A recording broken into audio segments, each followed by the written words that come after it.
Hi, friends. Join me today as I read Psalms 8 and give my humble opinion on it.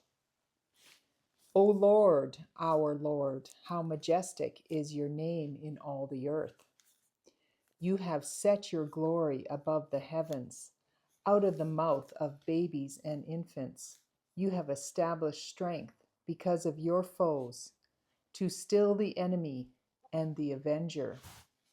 When I look at the heavens, the work of your fingers, the moon and the stars which you have set in place, what is man that you are mindful of him, and the Son of Man that you care for him?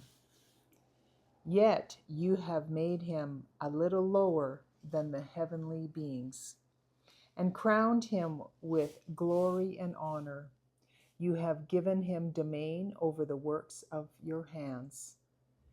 You have put all things under his feet, all sheep and oxen, and also the beasts of the field, the birds of the heaven, and the fish of the sea, whatever passes along the paths of the sea.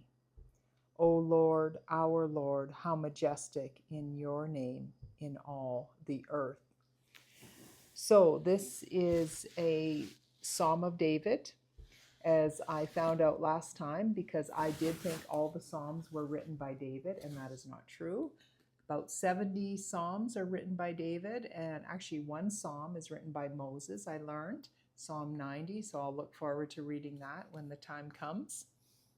And then there's a few other authors wrote the Psalms. But this Psalm is, I think, David crying out and more or less thanking God, thanking the Lord for all he has done.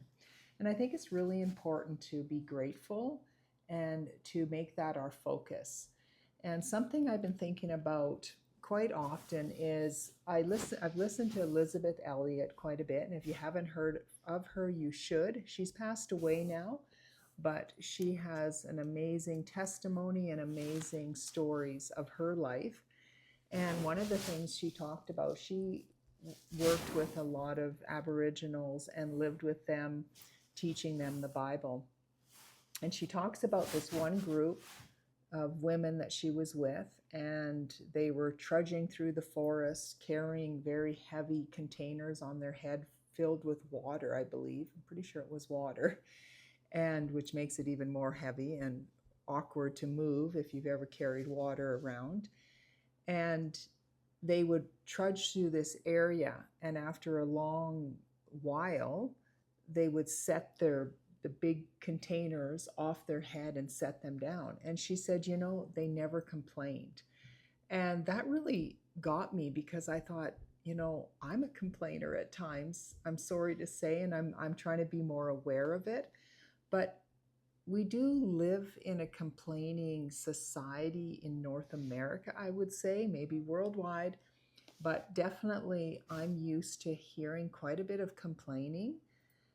And I mean, complaining can be useful if it's used for good and to make improvements, but sometimes things can't be changed, and the way it is just the way we are able to do things right now. And I do think it is of benefit to actually look for the blessings of things, even if they're hard. I'll give an example.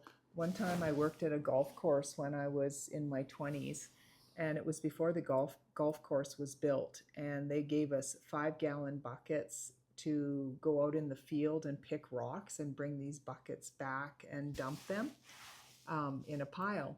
And I worked with about 7, 8 other young people, and there was just me and another girl, and the rest were guys.